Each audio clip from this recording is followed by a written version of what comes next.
Hello and welcome to this edition of the SMA International News for the month of May.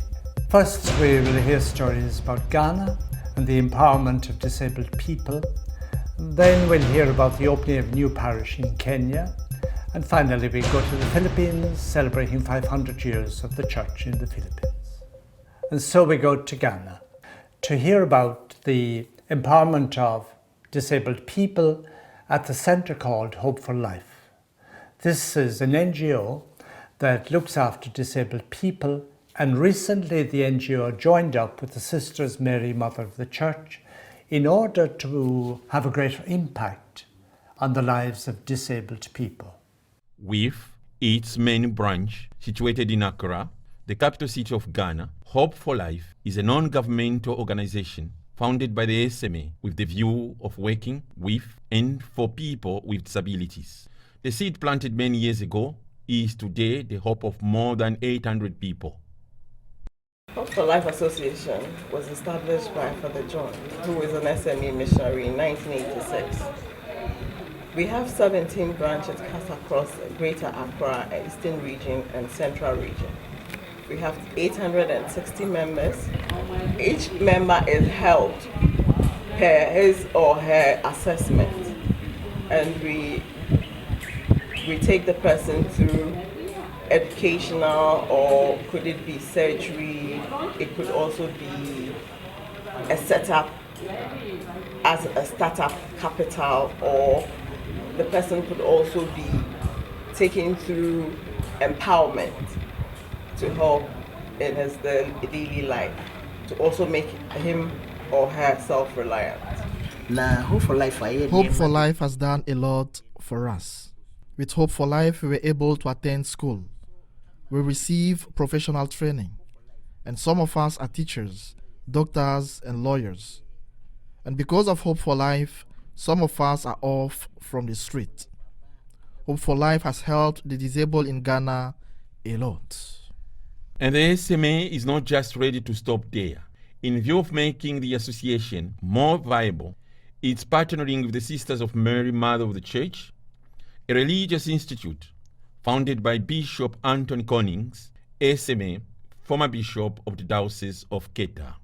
Today is a new beginning for Hope for Life, with the sisters, SMMC sisters, coming on board. They will help Hope for Life to move forward, to get to reach out to more abandoned people, more physically challenged people who are struggling and who have been abandoned by their families, to bring them on board so that hope will actually reach as many people as possible. We are very grateful to God that we have been called to partner with the Society of African Missions for care of the vulnerable, the disabled in society. I think it is a miracle that this collaboration between SMMC and SMA is happening. This collaboration to undertake this mission is dear to our heart, because the mission of our institute is also in social apostolate. Apart from the health and education, we are into social work.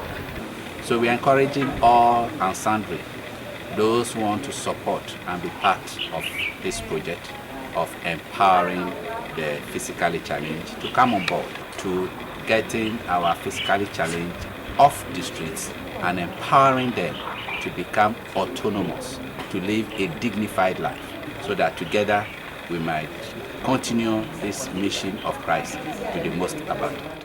And now we go to Kenya and the opening of the new parish, St. Paul of Namoru Put, in the Diocese of Lodwar, and its challenges. The mission was recently opened to strengthen the presence of SMA among the Turkana people, and also to continue to respond to our charism, SMA Primary Evangelization. Greetings from Kenya. I would like to introduce to you one of our very new missions in Kenya, and that is St. Paul's Mission, Namorput. It is located in Loima sub-county of Turkana County, which is in the northwestern, extreme northwestern part of Kenya, where we have established a new mission, and we have Father Pascal Emong, a Kenyan from Kitale Diocese, who is there as the parish priest. And this new mission is really on the extreme, on the peripheries of Lodwar Diocese. Our presence in St. Paul Namurthputh mission not only gives us an opportunity to exercise our charism of primary evangelization, but it also puts us in direct contact with people who have been abandoned for so long by both government and local authorities, and we are there together with them as missionaries to live and to profess the gospel of Christ among them. A church to the periphery to which Pope Francis has not stopped to call us to go to since his elections as a pope. This, however, is not without challenges. Our main challenge, first and foremost, that I noticed almost immediately as evening fell, we have no light. We have no light. We depend on solar. I found some 2 solar panels on the top of this house. So light is a major problem. We have the sun coming out brightly most of the day, and most of the days actually, and almost a big part of the day, but you will need a good solar panel and a battery to store the energy, and then you can have light. You can have light. If you have good solar panels, you can have light for even you can have a fridge, which we don't have. We don't even a TV or a radio. So when night falls, you prepare to sleep, and when you wake up, so you wake up and prepare for mass also. And we cannot do it much earlier because of we need the light to be able to read and do something. The other challenge is the roads. The roads are really tough. The roads are tough, and for that I'm glad for the Solidarity Fund and some friends, John Don in the American province. They contributed, and I was able to procure last month a good vehicle, which proved itself yesterday as I got stuck in the mud, and I was able to get out while coming from Lorugum. We have 15 outstations, but maybe 7 or so are active. And finally, we go to the Philippines, which is this year celebrating 500 years of the presence of the Church in ministry and service to the people. It is a year-long celebration of joy and thanksgiving. The SMA in the Philippines is blessed with 12 seminarians. It is also a time of joy and celebration for the SMA there.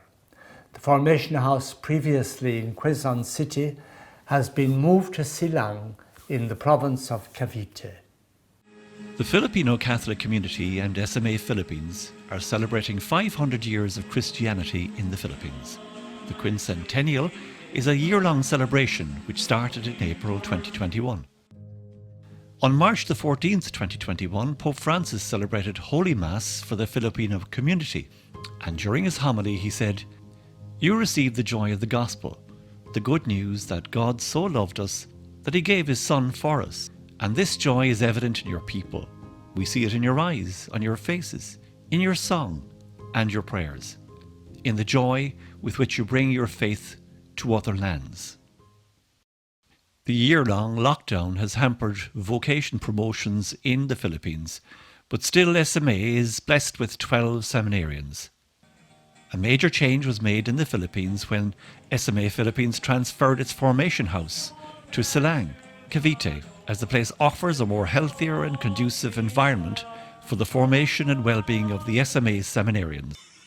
In the formation house, we have 10 students, 3 philosophy students and 7 students in preparatory program.